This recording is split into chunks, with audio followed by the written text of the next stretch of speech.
Hi, my name is Carol O'Donnell, and I'm the director of the Smithsonian Science Education Center.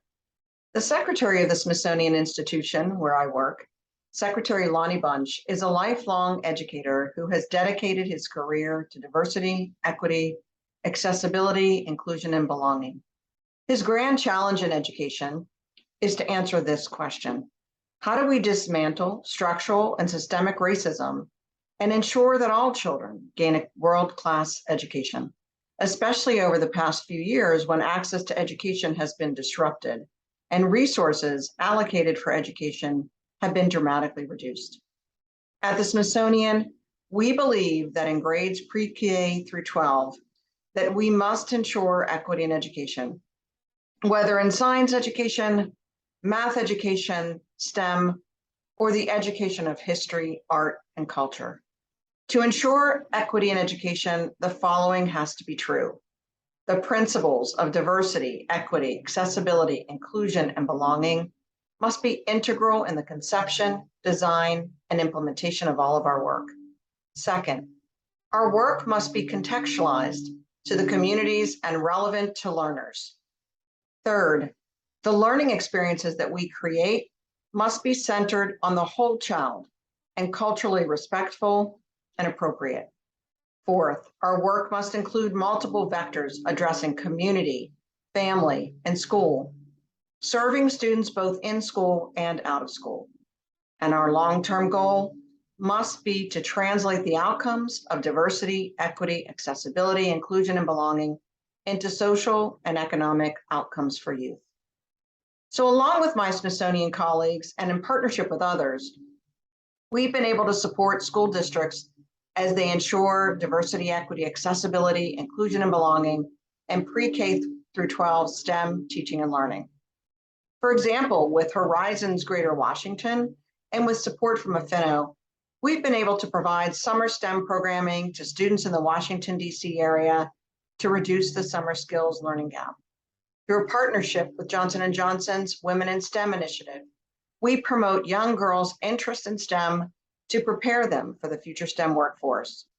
Through federal grants from the U.S. Department of Education and the U.S. Department of Defense, we've been able to develop supports for teachers of English learners in STEM, engage families through free family science nights in collaboration with local Smithsonian affiliate museums across the U.S., integrate computational thinking into the STEM classroom, and study the impact of providing phenomenon and problem-based three-dimensional standards-aligned STEM curriculum on students' outcomes. In addition, through collaboration with the World Health Organization and the Inter-Academy Partnership, we've been able to educate youth across the globe on issues related to STEM education for sustainable development and promote equity and justice in young people. And with General Motors and the Smithsonian's Office of Accessibility, we engage with teachers to develop and implement strategies that integrate universal design practices into the STEM classroom. And finally, with the support of Howard University, the National Science Foundation, and Shell, we've been able to work with school districts, state education agencies across the country for the past 7 years to help districts and states diversify their STEM teaching workforce. This is now an important, critical part of our work in making and ensuring equity in STEM. Now, to achieve diversity, equity, accessibility, and inclusion in education, we do several things. 1, we connect local and national assets. 2, partner with local leadership. 3, address racial equity explicitly. 4, work with districts and states to develop a diverse educator workforce. 5, engage leaders and mentors at all levels of the community. And 6, ensure an anti-racist pedagogy. All of these programs have similar foundational elements.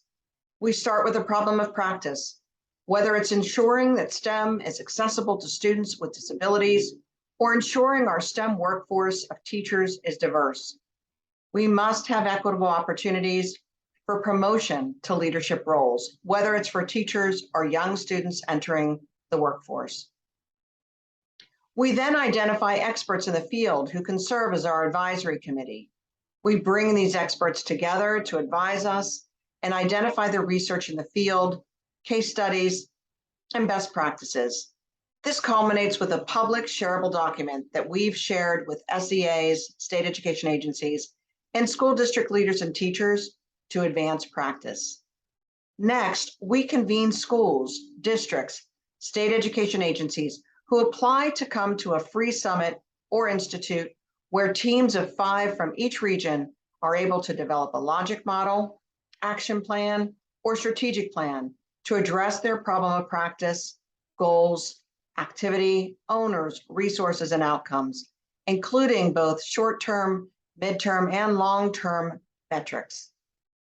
We follow up for 18 months working with each of the teams to support implementation with a mentor assigned to each team. Then we reconvene those teams 2 years later to ensure best practices, identify barriers. Participants identify the elements of their own activity system. The overall goal here is to build a network of educators dedicated to the problem of practice related to equity, whether it's diversifying the STEM teaching workforce, ensuring universal design and inclusive design practices to support students with disabilities, or ensuring students from Title I schools have access to lifelong learning. We meet with participants from past STEM summits, reflect on the years, and understand whether or not equity is playing a crucial role in the center of STEM teaching and learning. I appreciate all that you're doing and my colleagues in Delaware to support STEM education, and I wish the best for you and hope that you too can help support equity in STEM learning. Thanks so much and have a great summit.